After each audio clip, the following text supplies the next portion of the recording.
Recently, I read the book called The Gifts of Imperfection from Brené Brown. And she talks about shame in the initial chapters.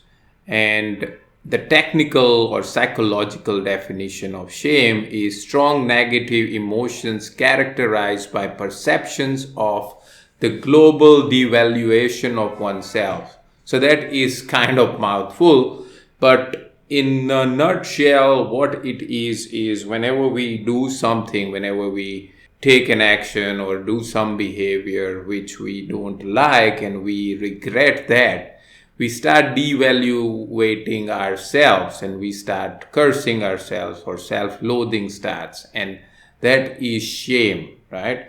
We are ashamed of some action which we have taken. The key point what she talks about is why we should not hide our shame. Shame loves secrecy. Whenever we have screwed up, we tend to not share the experience and kind of get the frustration or sadness out of the shameful experience, right?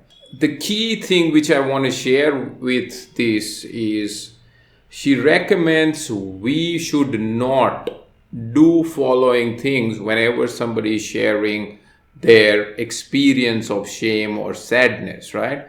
So what she says is we definitely want to avoid the following things whenever somebody is sharing their experience.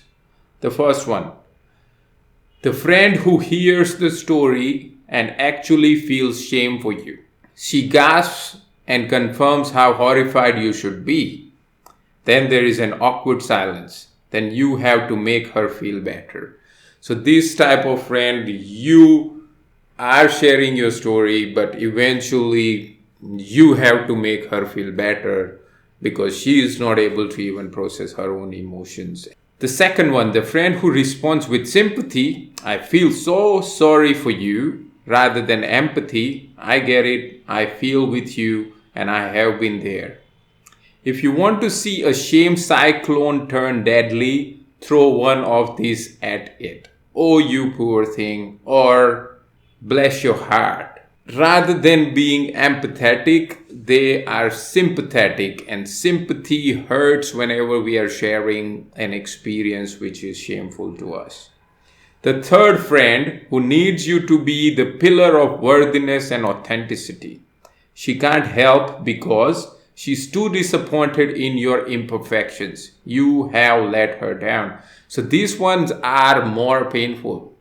They will start telling you that because of your actions, you have made them miserable. So now, solving your own worries and pain, now you are adding to that you have let somebody else down as well.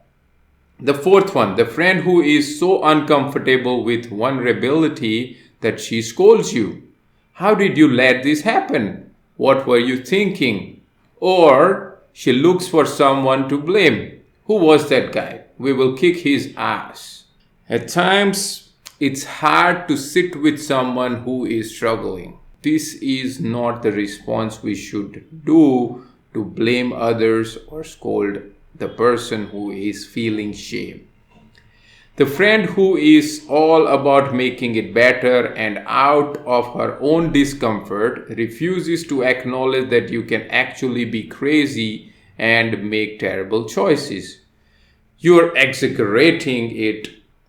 It wasn't that bad. You rock. You are perfect. Everyone loves you. So this is the affirmation type of people who likes to use the positive energy and gives you that. And they can't stand in your own discomfort. So they start giving you all these affirmative type of statements. And the last one, or the last thing which we shouldn't do when we are helping someone, the friend who confuses connection with the opportunity to one-up you. So that's nothing. Listen to what happened to me one time. So this type of people, they try to show you that they have endured more painful or shameful things in their life rather than you have. Of course, we are all capable of being these friends, especially if someone tells us a story that gets right up in our own shame grill. We are human, imperfect, and vulnerable, right? We all struggle, we all make mistakes. It's hard to practice compassion whenever we have done something wrong according to our own values or principles. Showing compassion and authenticity is very hard. But when somebody is sharing you their own emotions, I would encourage to not be this type of friend who is going to create more pain than pleasure for the person who is willing to share their painful experience to you.